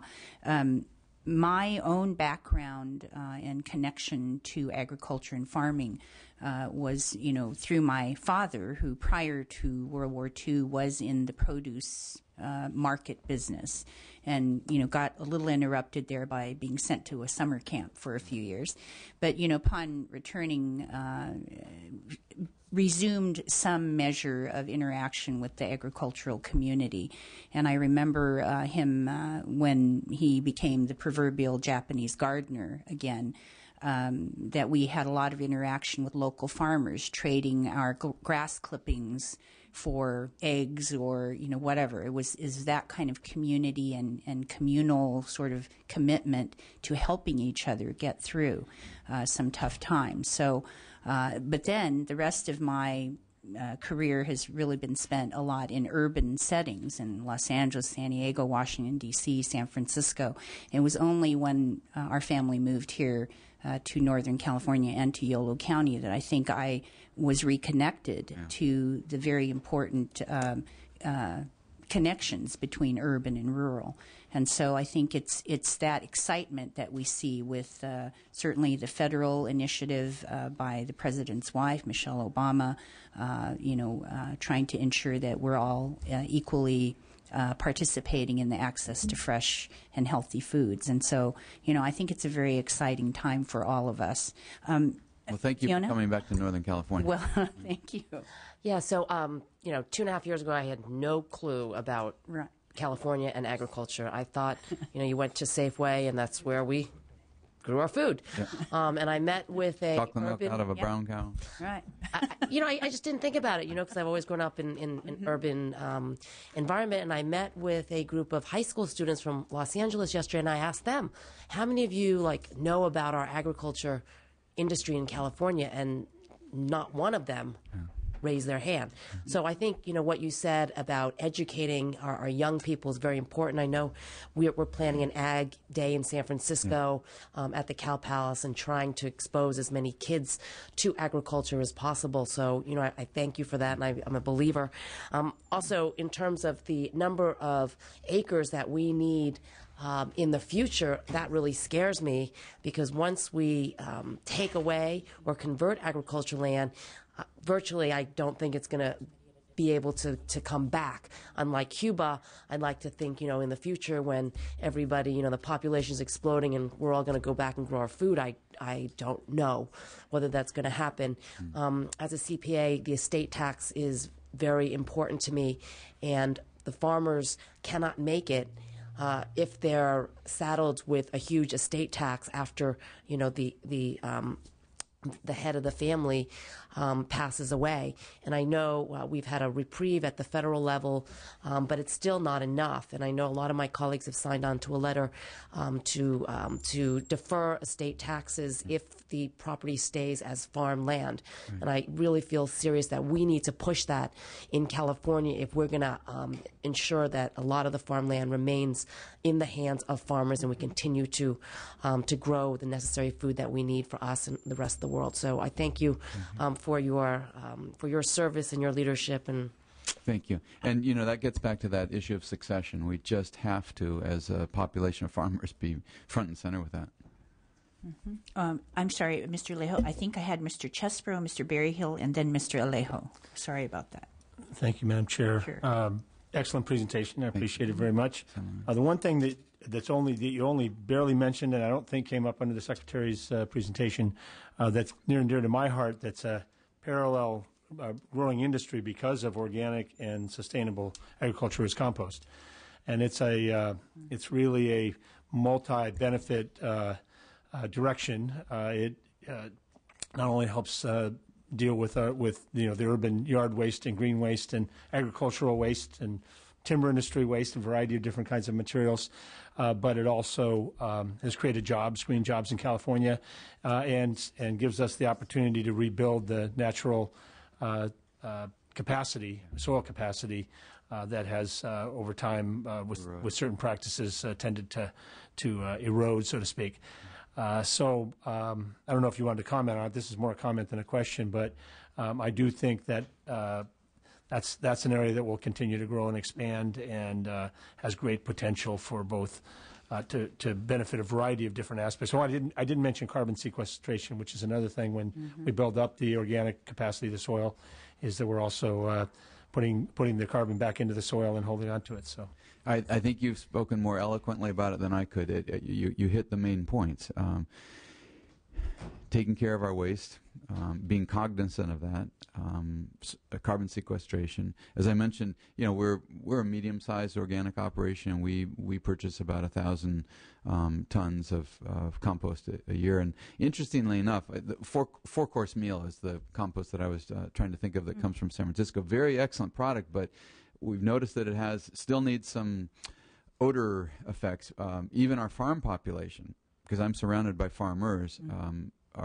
Compost. I didn't mean to say that there's no challenges associated with it. We're still learning a lot about the relationship between composting and air quality. There's making sure that composting can be done in a way that doesn't create impacts that unintended impacts. So there are plenty of challenges associated with it, and making sure that it has the high enough quality to be usable in an organic farm. So I mean, there's a lot of challenges as well as the benefits that I mentioned. Assemblyman, just an anecdotal point there. We purchased an older farm back in 1980, so it's really old now. And I started off as a conventional grower, which I was proud of, and using the tools that I learned in college. And over the years, through mentors, some of whom are in this room, have transitioned to organic. And what I've noticed, so we were having a decline in our orchard. As we've gone organic, and my yields prove this, we are sustaining the farm, the soil richness is there, and that's all through soil management, and compost is the critical key in soil management. You're absolutely right. Thank you, Mr. Jesper. Mr. Berryhill, and then Mr. Alejo. You know, those smells, you learn to love them when you live around them long enough, and you kind of miss them when you're not around them. There's a new perfume coming out. It's called Dairy Air. I miss that. I walk out my front door in the morning in Arcata and I smell cow manure. Yeah, I love it. It's part of the privilege of living next to a farm. Let me ask. I noticed the picture with the sheep in the walnut orchard. Won't do it again. I was going to say, how's that working out for you? Not so good, well. Huh? Seriously, our cultivation techniques, when you'd want to get the sheep out there, you still might have a few more rains. So you're possibly going to get some compaction from them. The manure is fantastic, but you need those sheep out of the orchard 120 days prior to harvest, and that is serious business. Yeah. So I will never put a sheep back in a walnut orchard. Well, the reason I asked, it was a nice picture. We're using some. I'm going to get rid of that picture. We're using some sheep.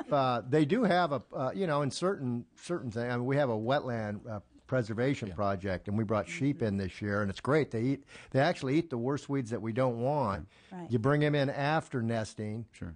and after the ducks have nested, and then you bring the sheep in there, and they clean it up. You don't have to run a tractor or anything.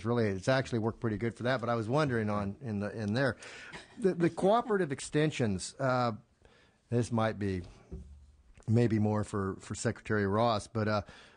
How much of a hit did the extensions going to suffer? Because we do get a lot of information, and when you look at new ways of farming and stuff, those extensions provide a very vital service to agriculture. And so I was kind of curious. Secretary, can I Thank you. tell a quick story? Oh. I didn't grow up as a farmer. My family was not in farming. I didn't marry a farmer's daughter, so I needed a quick learning curve.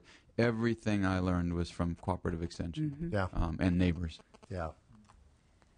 I don't think the complete impact has been finalized yet. I think that Dan Dooley did a great job of managing through the process, and because of earlier hits that Cooperative Extension took back in the 90s that they still hadn't recovered from, they were spared some even deeper hits. But it is merely a framework of what it once was, but it is still vitally important. And I think Dan is doing some very innovative things, working with the counties and looking at regional specialists, looking at where they can combine offices and get some efficiencies so that we will still have vital services, but it is a shadow of what we really need when we talk about the new environmental challenges that we all want to face together and be smarter about. When we look at climate change and adaptation, the ability of cooperative extension to be there as transferring the knowledge from the campus to the end user and doing it even more rapidly is going to be more important, not less important in the 21st century. Yeah. Good. Yeah, I think back to the, as you're looking toward using less pesticides and the trials that the farmers need to do in their fields and the extension. I mean, I can remember a lot of rootstock trials on our ranch over the years, working through the extension and stuff, and so we don't want to lose that. It's too critical going forward. Thank you, Secretary Ross.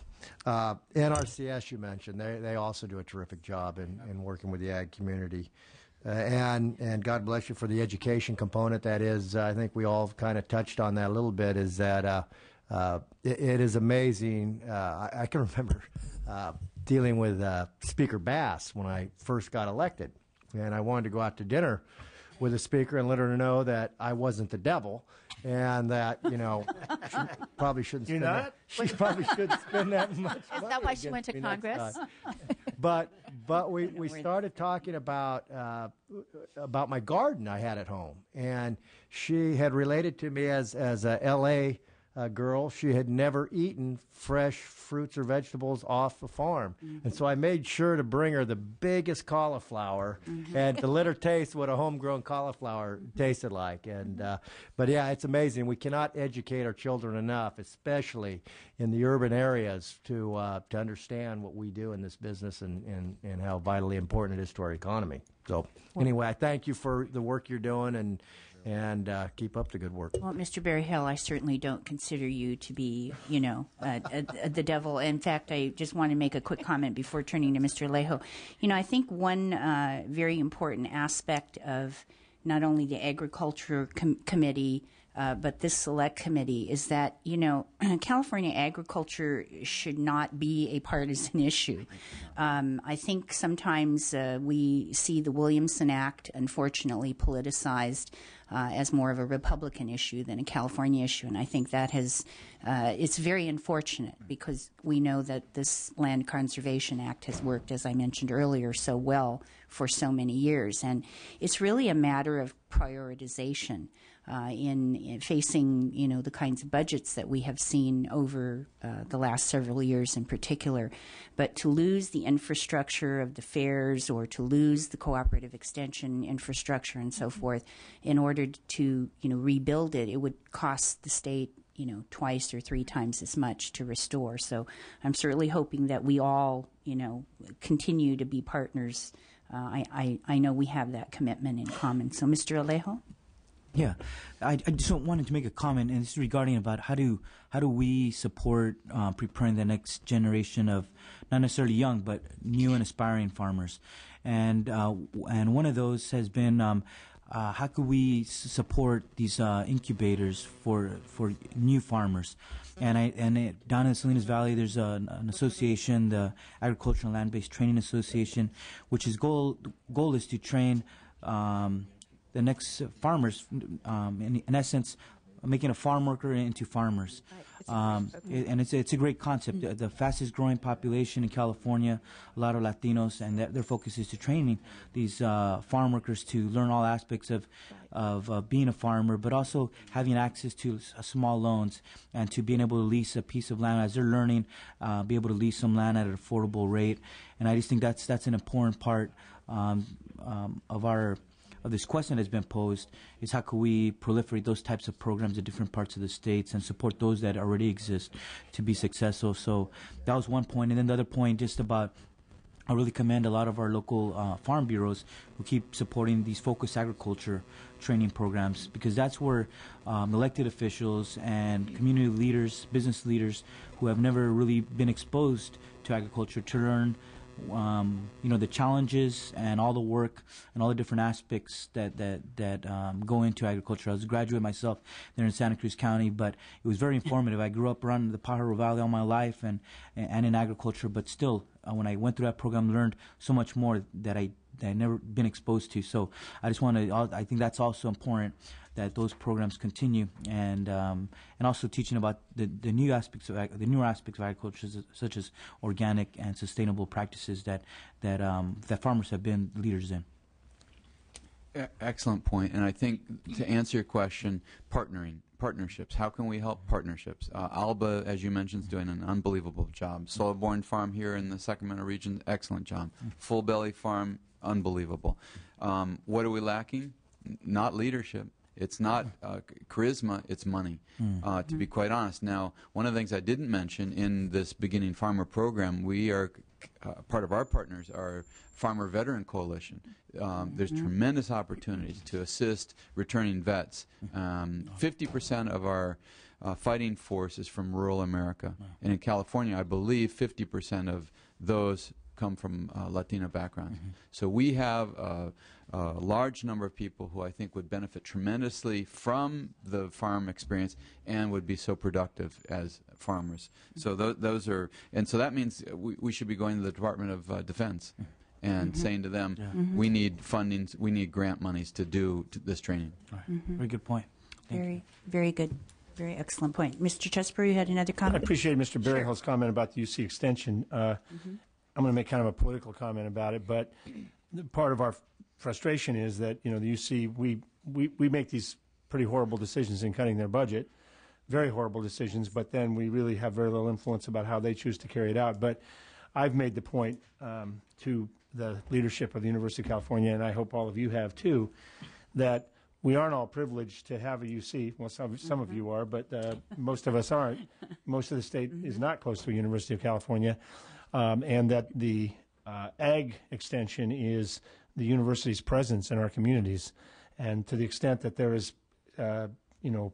across-the-board support for having the kind of top-flight university that we have in California, the value added for rural California is the ag extension.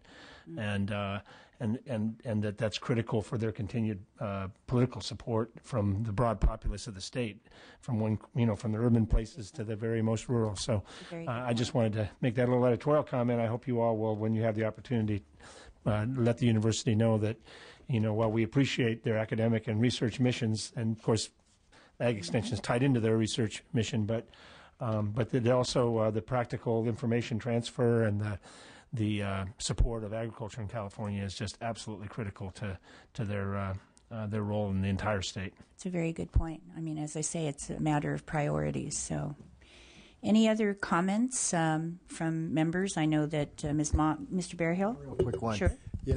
We talk about the need for additional acreage going forward, feeding the world, and for sure that's the case. Are there any statistics on how many new acres have been developed because of drip irrigation? I know in Clements, 20 years ago, none of that was being farmed. But as they developed, and a lot of that was developed through the extensions of developing irrigation techniques and that kind of stuff with drip irrigation. But so we always look at what we've lost. But we got to remember that through the universities and science, we've developed new ways of farming ground that at one time we could never farm before. So, are there any statistics on that? I haven't seen anything on that. The Ag Water Users Coalition probably, if anyone is able to track that, that's one of the things, getting that kind of data. We know that we're producing more and using less water, but to get hard data on that, it's all tracked at the local level, and there's no one place where we've been able to consolidate that. We may be able to follow up through Farm Bureau or a lot of County Ag through Commission. Technology. That's one way we've been able to increase production so much. Well, that's interesting to hear because, as we say, we usually, look at the Department of Conservation, loss of prime farm. Oh, we have somebody who has an answer. Okay, well, why don't we invite you to come on up, and don't go away. I have one last question for both of you, but yes, and your name. California Certified Organic Farmers. Thank you very much. I used to work for the University of California. That's why I'm Okay. particularly fond of cooperative extension and sort of remember some of the issues. The Department of Conservation keeps track of that Right. statistic. The latest statistic that I did hear from Brian Leahy, who works there, is that even given the additional acres that are being brought under production, we're still losing 1 million acres Yes. a year. Right. Yes, it's 1 million So acres. we may be gaining, but we're not gaining fast enough. Right. Thank you. In fact, that was my comment. Usually the Department of Conservation has that map that you see the loss of important or prime farmlands.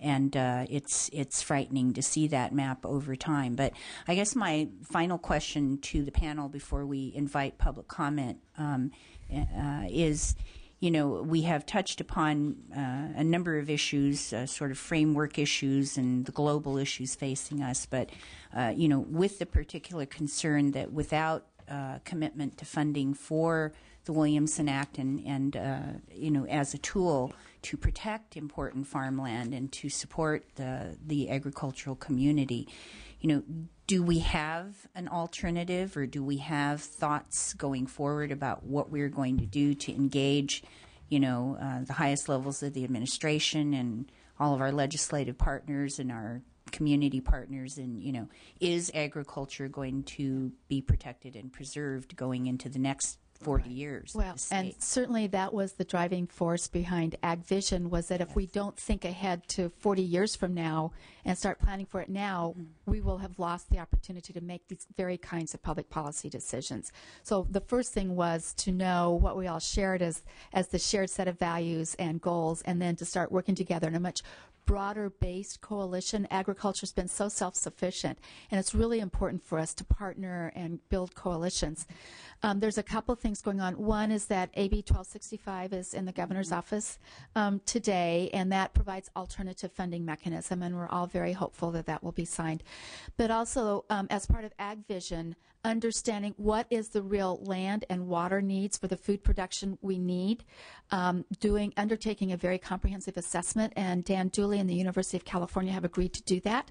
They have made a commitment of funds and people to do that, and that is probably going to be leveraged with some foundation money, so that getting that assessment, so that we're not just talking abstractly, we're talking very specifically, that to feed the people, and to feed the people healthy, nutritious, California-grown food, this is the very basics we need as far as land and water, so that you, as public policymakers, have good information to make your decisions. And then from there, it becomes a matter of political will. But I'm convinced, because of the broad-based coalition that we have, and because of all the local food policy councils who are paying attention to this, that we actually will create that political momentum.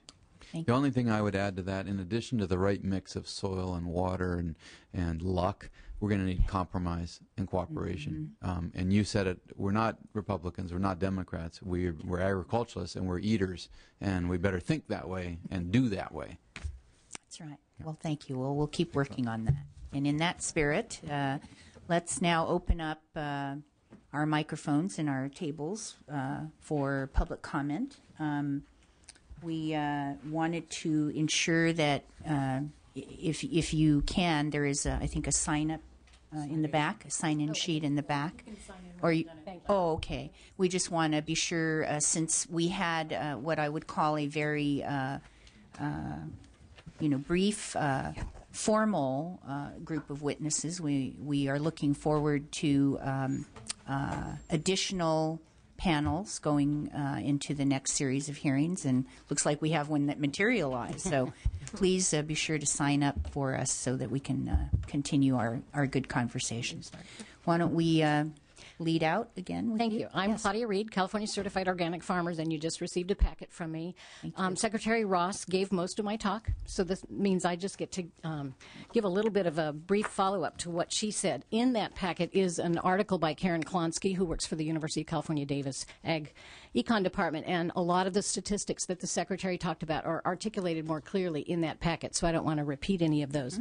CCOF is a nonprofit organization founded in 1973, and I brought with me today Zia Sonabend, who has been working with CCOF since the very beginning. She was instrumental in developing organic standards both in California and on the federal level, and if you have any specific questions, she will be able to answer those. CCOF certifies about 1,800 farmers here in California, 1,300 of whom are considered small farmers under the USDA definition, and about 44% of our clientele makes less or has a gross income of less than $100,000 a year. So for us, small farmers are the backbone of our business, and we truly value them. Doesn't mean we aren't fond of our big operations also, but we have a very diverse clientele, and we're really proud of that. My comments today basically are going to talk about some of what you've already heard, that we feel California is falling behind when it comes to supporting organic agriculture and conservation-oriented agriculture or sustainable agriculture, primarily through the cuts to cooperative extension. The university research is crucial to us. I don't want to repeat anything that you've already heard. I want to mention that CCUF does belong to the California Climate and Agriculture Network, and that's part of our focus here today. I'm not going to talk about any of their points, but we just wanted to reiterate what we already heard. And if you have any specific questions about organic standards or practices, be sure and ask me either here, and Zia can help me answer them, or you can contact me afterwards. Well, and as I say, we will be putting future panels together fairly soon. Your handouts do talk about what the certified organic label covers. Many people in this room today are our clients, and I'm really proud to be sitting next to several of them. And there are some statistics in there about our clientele that mimic or mirror that agriculture value. For every $1 that is invested in the National Organic Program, that's a federal program, $4 accrues back to a rural community. That's a really good statistic that we like to use on the federal level, and we are working closely with other organizations, CalCan and others, on the Farm Bill opportunities. And we would love to stay in touch with Arturo and the rest of your staff on that. Thank you. Looking forward to it. Next comment, public comment? I can go next.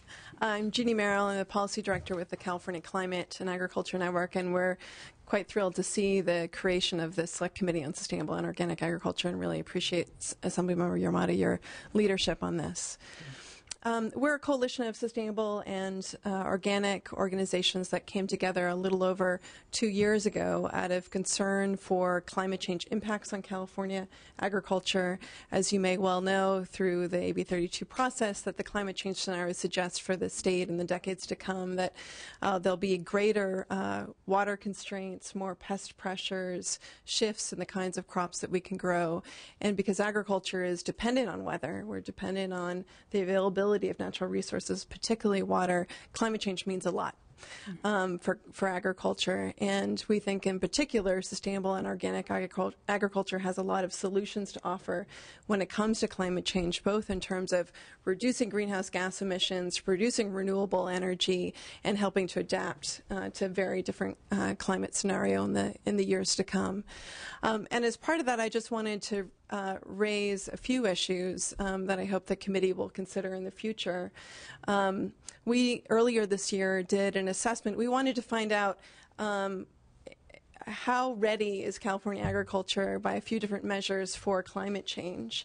And we looked at state and federally funded research that considers climate change in agriculture in particular. What are the agricultural practices that can help address climate change, either through reducing emissions or adapting? What's the state of the state in terms of technical assistance, which we've heard quite a bit about earlier today? And also financial incentives. What's the state of the state in terms of incentives to help support on-farm conservation efforts? And what we found is that since 2007, the first year of implementation of AB 32, is that there have been about 115 state and federally funded research projects in California looking at climate change and agriculture. But of those, only 39 were considering how agriculture might adapt to climate change or mitigate climate change. And then roughly half of those considered an integrated biological farming systems approach, but only 10% of them included organic farms as part of their research. To us, those numbers are way too low, particularly given the diversity and the depth and breadth of California agriculture, our variability in terms of regional climates and soils. We need more research, we need better research, and we need to include organic and sustainable agriculture as part of that. And then in terms of technical assistance, we've talked about the state of UC Cooperative Extension, but just to throw some numbers out at you, we peaked in terms of on-farm UC Cooperative Extension advisors in 1969. Oh, wow.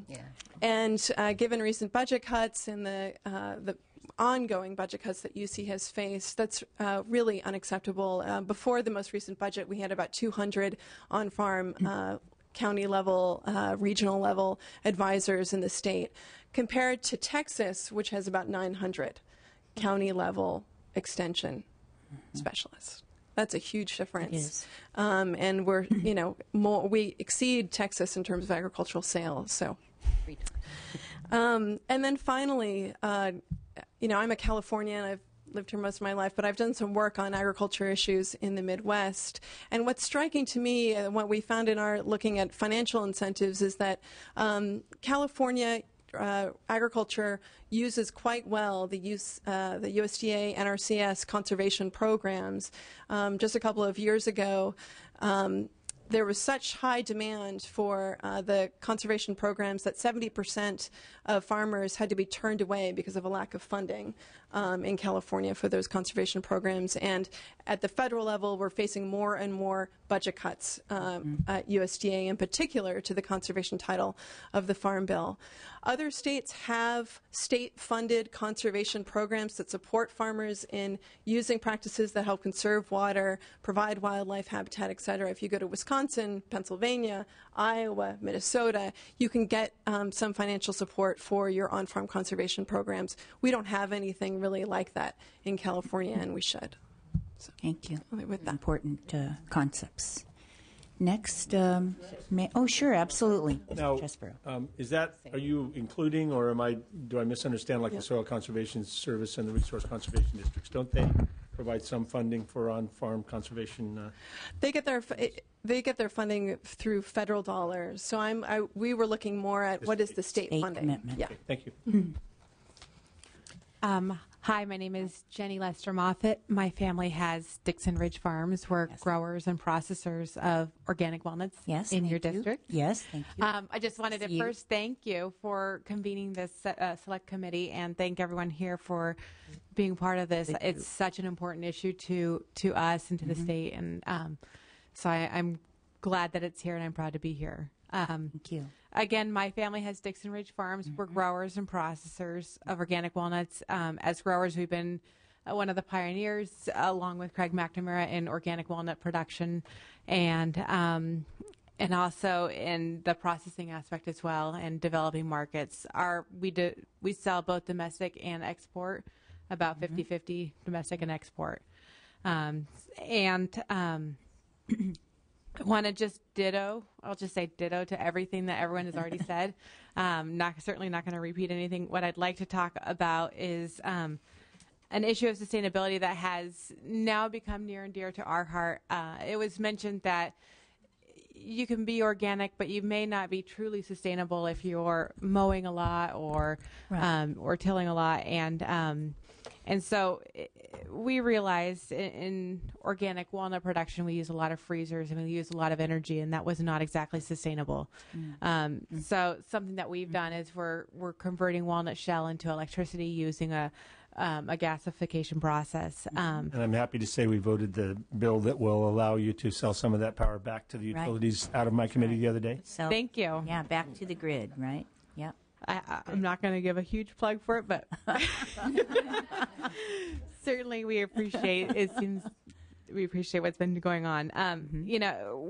We're a very small operation, and just a small example of what can be done on a very large scale in California with other producers. There's a lot of nuts, a lot of other agricultural byproducts that can be used to produce renewable energy, and solar, USDA actually recently found that California farms produce more solar energy than farms in any other state in the country. So we're already on the right path. And it just goes to show that farmers really do care about renewable energy, and given the opportunity, we will do it. So in addition to solar on our operation, we have the gasifier, and we've gotten a lot of interest from the almond board and other industries as well, looking to do this, but we have some barriers, as you've mentioned, and we're working with Senator Wolk on SB 489 to make that happen. What I'd like, I guess, the committee to do, and I hope that that soon, we will see those accomplished. But what I'd like to see the committee do is help shed light on the opportunities and challenges that support agricultural renewable energy production beyond what we're doing right now with 489. The research, technical assistance, and policy needs to support more farms, ranchers, and processors in developing clean, renewable energy in California is crucial. So I'd like to see what could be done to hopefully expand what's being done already and to a larger scale. Mm-hmm. Thank you. Thank you very much for coming. Good afternoon. Noelle Kramers with the California Farm Bureau Federation. California is obviously a very diverse agricultural state, and the California Farm Bureau reflects that diversity, and we represent all types of agriculture. Mm-hmm. Agriculture has been an integral part of California since before it was a state, and our farmers and ranchers have been making continuous adjustments and improvements since that time. And we believe that we are continually working on the path to make sure that we have farms and ranches to pass on to the next generation. Unfortunately, government can sometimes stand in the way, or they can provide great benefit and help in that process. And we would urge the committee to look at some of the policies that California could improve to help ensure the continued success of California agriculture. That would be maintaining a reliable water supply for California agriculture, ensuring a robust pest and disease exclusion program, and supporting research and technical assistance. And we look forward to working with the committee in future hearings to provide discussion and comment on those issues. Thank you. Thank you very much. Next, I don't know who wants to. You've been sitting patiently, too. Can I go first, Rick? Okay, just for a second. Absolutely. Claudia introduced me. I'm Zia Sonnabend, and I've been working with CCOF since the early 80s when I joined as a certified farmer. But now I have the privilege of inspecting organic farms, and so I've seen 700 or 800 beautiful organic farms all around our beautiful state. Mm-hmm. And there are a number of the threats to the integrity of our farms have been brought up here today, but I did want to just add one more key threat to organics, and that is the genetic engineering and the way that it is creeping into our crops as well as into our processed foods that are trying to keep an organic label. Mm-hmm. And while I realize that we're not the worst state in that regard because we don't have a predomination of corn and soybeans here, but we have a high level of consumer awareness in our state about genetic engineering. Mm-hmm. And decisions on the federal level have gone against the interests of organic farmers, especially recently. And so we would appreciate any consideration that our state could give to things such as protecting organic farmers' integrity and labeling genetically engineered foods and things of that nature. Mm-hmm. Thank you. May I make a comment, Madam Chair? Absolutely. One thing or a question, I guess, one thing I'm curious about is that, for consumers, in the absence of the ability to have a non-GMO or GMO label, organic is the way that they can avoid GMOs, and yet I'm not sure that the public has been well educated about the fact that on that particular issue, if you're trying to avoid GMO, organic is the way that you can do that as a matter of consumer choice. Mm-hmm. I was just curious about your response to that and whether there's efforts underway. We do put continued efforts into that. We do try to educate consumers that organic is that choice, while at the same time we really struggle to make that a true statement and to keep the genetic engineered pollen off of our crops and genetically engineered yeast, et cetera. Mm-hmm. Yeah. But I just want to bring up the other part of it. We all could do a better job of publicizing that organic is the best choice to avoid genetic engineering. Absolutely. I know that, and I see Mr. Berryhill will give a comment in just a second. There is just a little sort of a briefing paper that we prepared for all of the members that hopefully you'll have an opportunity to read. We discussed internally, this whole issue of raising GMOs at this hearing. And, sometime in the future, I think it is going to be a very important topic for us to consider because, it is an issue and it speaks to some of the other work that is already being done about ensuring that products that are labeled a certain way really stand for, what our standard is. But I just want to let you know that we had discussed that. Mr. Berryhill? Thank you. What's the time frame to be certified organics? It's like 3 years? Yes, Yep. 3 years from using any prohibited material on your land. And you do that through the cooperative extension? No, we do it. We have the growers prove through the pesticide use reporting system. And then the ag commissioners who run the state organic program go and verify the 3 years. Takes a while. It's high standards. Yes, next. And I do want to be mindful of our time. We indicated that we were going to conclude at 5, but I believe we have the room till at least 5:15, 5:30, or 5:15. So we're happy to be here if you guys want to go forward. So please go ahead. Okay, thank you, and I'll keep my remarks short. It's okay. And I'll We look submit forward- my full comments to the Secretary. Yes, thank you. My name is Rex Dufour. I work for the National Center for Appropriate Technology, which is a nonprofit. We run something called the ATRA project in your district. One of our offices is in your district. And ATRA is a National Sustainable Agriculture Information Service. It's been going on since about 1987. We provide information to growers around the country and NRCS and cooperative extension agents about any question or issue pertaining to sustainable or organic production or marketing. So that's what I do.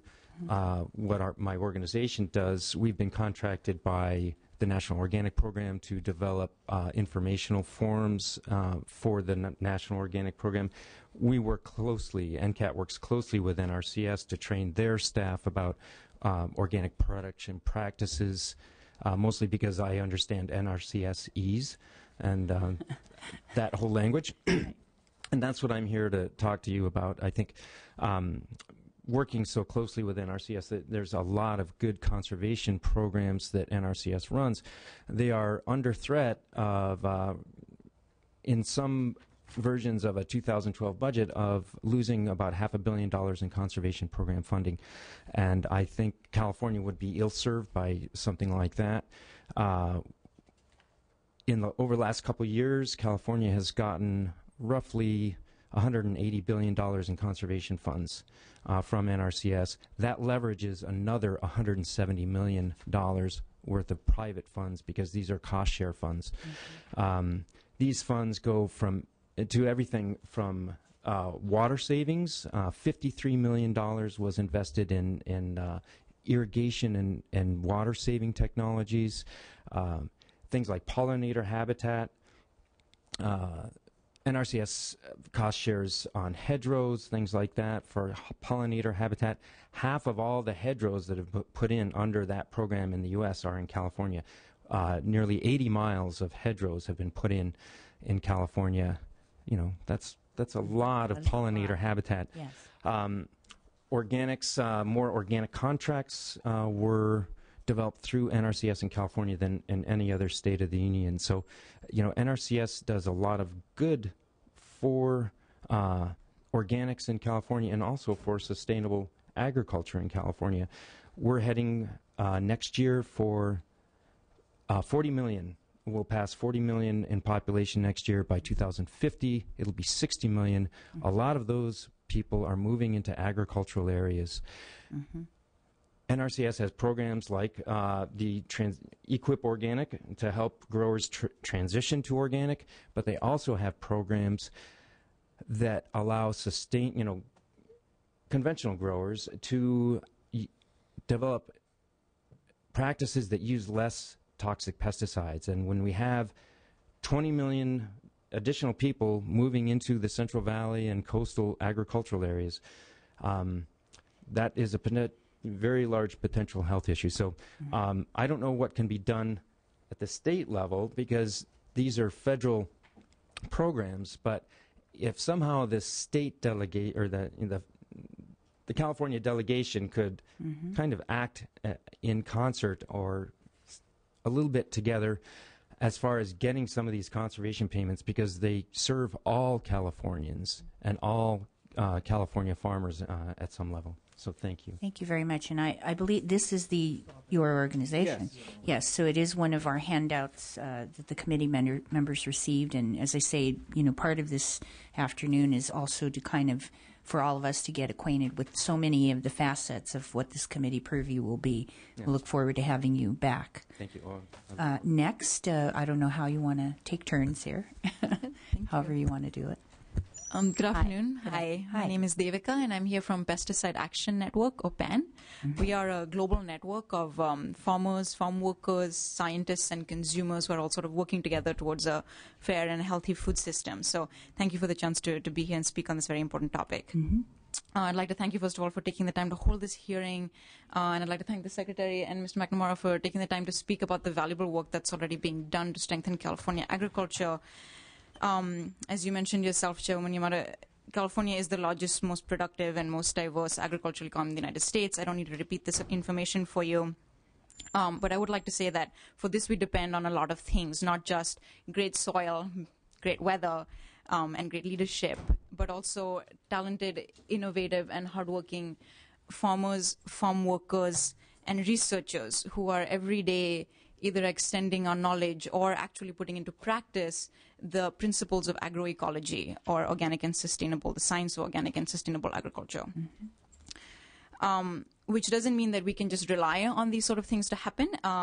We can't just rely on hard work and a great climate to do the work for us, but we have to, as you've all pointed out, really actively support and encourage the kind of agriculture we want to see in California at the level of public policy. And so what we're hoping that means is not only maintaining and strengthening the kind of great programs that have been referred to, the National Organic Program and NRCS programs such as EQIP, but also enabling sustainable agricultural practices through Farm Bill conservation programs, as Secretary Ross herself mentioned, encouraging climate-friendly agricultural practices through implementation of AB 32, which we hope to see to be a priority, providing economic incentives and technological supports to farmers wishing to transition to more sustainable practices, including those that, for example, protect native pollinators and the like. Promoting equity within agricultural systems with an emphasis on safety, health, and fair treatment of farm workers and rural communities. And perhaps most importantly, adopting new governance mechanisms that are open and transparent and facilitate democratic participation in decision making. And I have to say that this hearing has clearly been a step in the right direction on that last point, which is why we're very hopeful. PAN and our over 75,000 members are very hopeful that even though there are certainly significant challenges in the road ahead, and we're aware of those, we think California really can keep can continue to be the agricultural leader that it has been, while also leading the nation in demonstrating a commitment to democratic principles, to the environment, to public health, and to our own farming communities.